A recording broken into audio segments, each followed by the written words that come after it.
यदि मेरे भाग्य में दुख आया तो जब आपके भाग्य में दुख आए तो परेशान ना होना। जैसे मैंने मुस्कुरा के 14 वर्ष का वनवास स्वीकार किया, आप भी हर मुश्किल को मुस्कुराते हुए स्वीकार करना।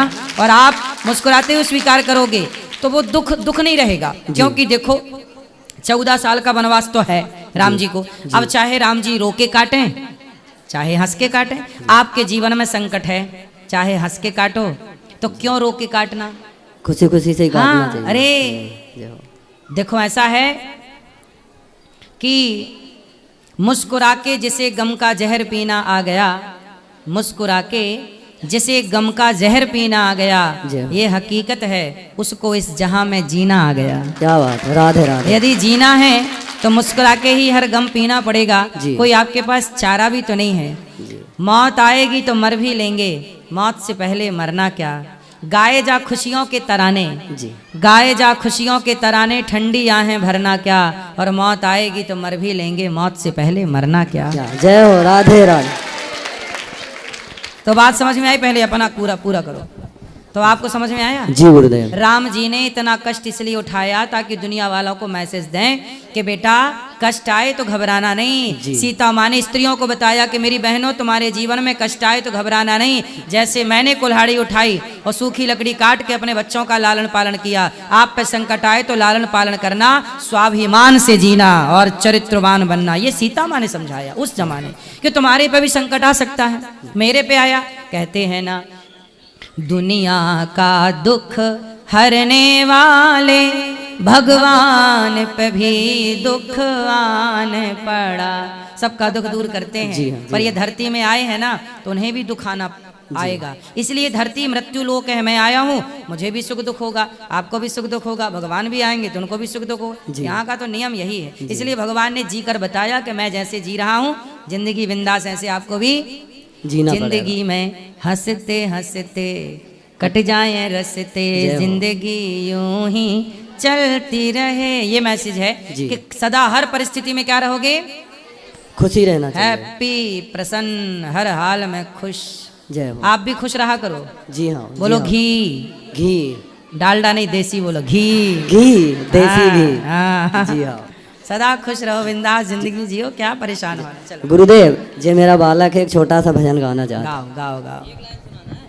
दीदी हम भजन गाना चाहते हैं। क्या डुरू जी? क्या डुरू जी? हाँ। क्या बोलो फिर से? दुरू जी। ठीक है दुरू जी।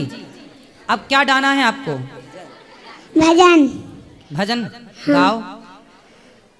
राधे राधे चाहिए सदा सुती रहिए, राधे चाहिए सदा सुती रहिए, राधे राधे चाहिए सदा सुती रहिए। कहाँ से आए हो? बात करो, कहाँ से आए हो? नर्मदापुरम। नर्मदापुरम। क्या नाम है आपका? संस्कार। पिताजी का नाम क्या है? रघुवीर तीर। और माँ का नाम? अनीता तीर। कहाँ पढ़ते हो? स्टूल वाला वेट। स्टूल में अच्छा स्टूल है अच्छा स्टूल है। राधे राधे पंडित जी। जी पंडित जी, मेरा कोई प्रश्न नहीं है, पर हम आपको रोज टीवी में देखते हैं। मैं नागपुर से आई हूँ। आज हम मतलब आपसे मिलने यहाँ पे आए हैं। हमें कहा गया था कि 3 से 6 कथा होती है, तो उसके बाद पंडित जी शायद ही मिलेंगे। पर हमारी किस्मत देखो, मेरे मम्मी ने आपको ऊपर से देखा और ऊपर से भगाते हुए लेके आए कि चलो जल्दी पंडित जी आए।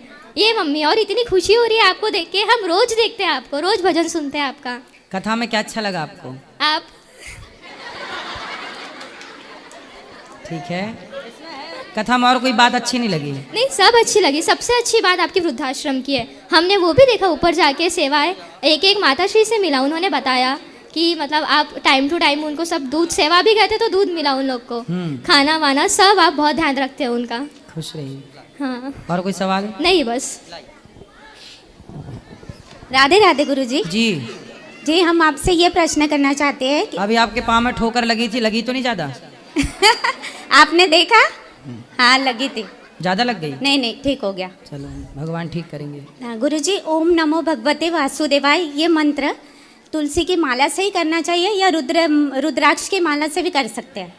तुलसी की माला से भी कर सकते हैं, तुलसी की माला से ही कर सकते हैं, कोई भी माला देखो भगवान का नाम प्रेम से जपा जाए। माला क्या है, माला का भी अपना महत्व होता है, हम ये नहीं कहते नहीं होता, लेकिन वो उसमें मुख्य विशेष है प्रेम। प्रेम से जो जपा जाएगा वो सिद्ध होगा।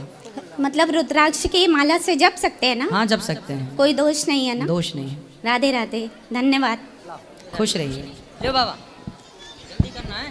राधे राधे गुरुजी, मैं नागपुर महाराष्ट्र से हूँ। मेरा प्रश्न थोड़ा सा पारिवारिक है। हम 4 भाई हैं, 4 भाइयों में से मैं 2 नंबर। सबसे छोटे भाई एक है मेरे। वो दान पुण्य बहुत करते हैं, पूजा पाठ बहुत करता है, कोई शौक नहीं है। केवल एक शौक है मांसाहार अंडे का। सिर्फ आप एक बार बोल दीजिए, वो मेरे साथ आया हुआ नहीं है, आप बोल दोगे तो आपकी बात सुन लेगा। कभी जीवन में मांसाहार अंडा कभी खाएगा नहीं। क्या नाम है? नीलेश कुमार। तो नीलेश जी, आप उनका नाम अंडा लीजिए। संडे हो या मंडे कभी ना खाओ अंडे। उनको बोलिए आपके भाई साहब आए हुए ज्ञानेश्वर बोल के, वो बिल्कुल आपकी बात 100% मानेंगे। संत ज्ञानेश्वर जी आए हैं, इनकी बात मानो, अंडा ना खाना।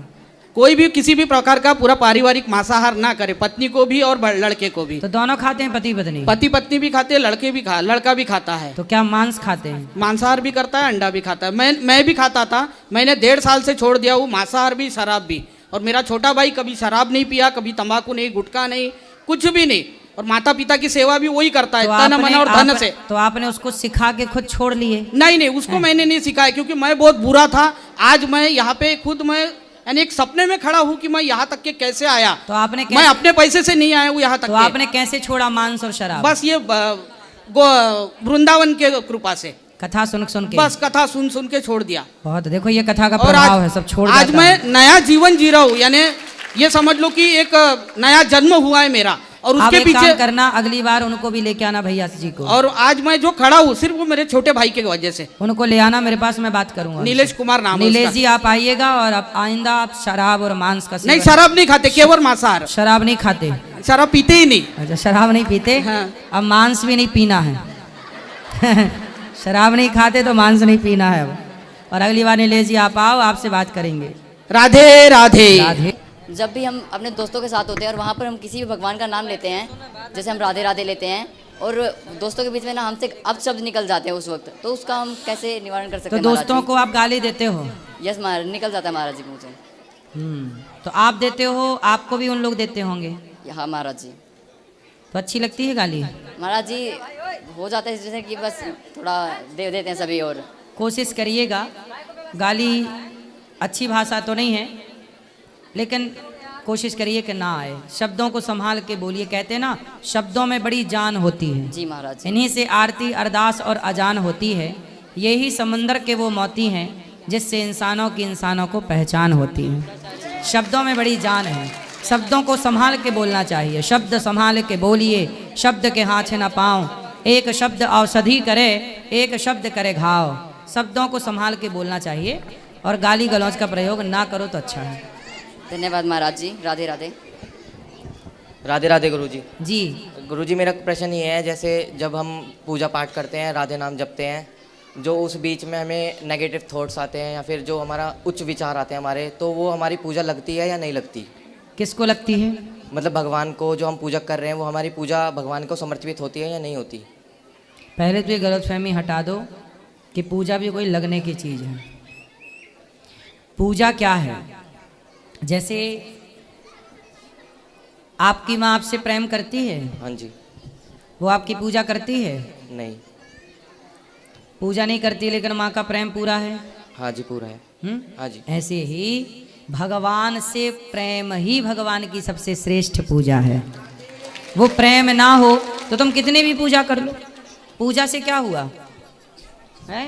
पोथी पढ़ पढ़ जग हुआ पंडित, भया न कोई, 2.5 अक्षर प्रेम का पढ़े सो पंडित होए। ऐसी प्रेम, जैसे माँ का प्रेम आपके लिए, ऐसे आपका प्रेम भगवान के लिए। वो प्रेम चाहिए, औपचारिकता नहीं कि धूप चढ़ाई, दीप चढ़ाया, फूल चढ़ाए, तुलसी चढ़ाई, मिठाई चढ़ाई, पूजा लगी कि नहीं। ये क्या बात हुई? नहीं, जैसे जो पूजा कर रहे हैं हम अपने, मैं दिल से करता हूँ पूजा, जब भी कर रहा हूँ अपन। मैं 7 हनुमान चालीसा मेरी रोज की हैं। मैं सब ये पाठ है। हाँ जी। ये औपचार ठीक है, सब ठीक है। क्या इन सब के पीछे वो वाला प्रेम है जो एक माँ बेटे वाला है? क्या वो आपका और आपके भगवान से है? यदि है, तब तो आपकी हर पूजा, आप भगवान को गाली दोगे गोपियाँ कहती हैं मधुप की तब बंधो मास प्रशांघ्रिम सपत्न्या। हे कन्हैया तू एक नंबर का कपटी है। कन्हैया को क्या बोल रही हैं? कपटी। क्यों कह रही हैं? क्योंकि वो अत्यधिक प्रेम करती हैं, और जहाँ प्रेम होता है वहाँ उल्लाहना भी होती है, वहाँ शिकायत भी होती है।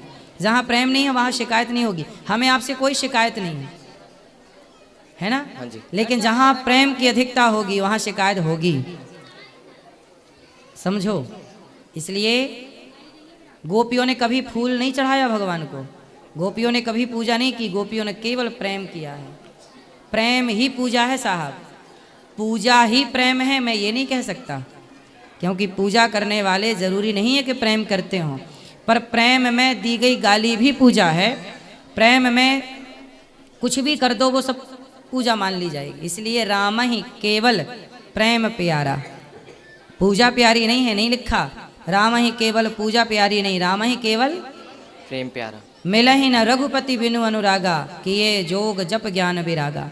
इसलिए भैया जितना प्रेम आपकी माँ आपसे करती है, बस इतना वाला यदि आपके अंदर आ गया ना प्रेम समर्पण, वही पूजा है। फिर तो भगवान आपसे बहुत खुश है, पूरा लगेगा फिर वो प्रेम, फिर वो प्रेम भगवान के हृदय में लगेगा कि वाह कोई मुझे पुकार रहा। और जैसे गुरुजी हम राधे राधे जपते हैं, अगर मैं इसकी जगह सीताराम जप लूँ तो क्या दिक्कत? राधा और सीता कौन है? एक ही है। राधा सीता लक्ष्मी जी कौन है? एक ही है। एक है। तो राम कृष्ण और नारायण कौन हुए? एक ही हुए। तो भेद क्यों हो? चाहे सीताराम कहो, चाहे राधे कृष्ण कहो, चाहे श्रीमन नारायण कहो।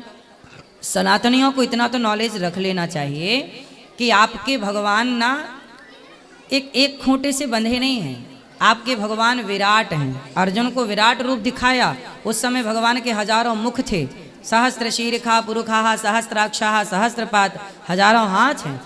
उन्हीं का एक नाम राम है, उन्हीं का एक नाम कृष्ण है, उन्हीं का नाम हरि है, उन्हीं का नाम विष्णु है, उन्हीं का नाम नारायण है, उन्हीं का नाम वामन है, उन्हीं का नाम नरसिंह है। इतना तो हम सबको सनातनियों को ज्ञान हो कि भगवान के नाम से बंटवारा ना करें।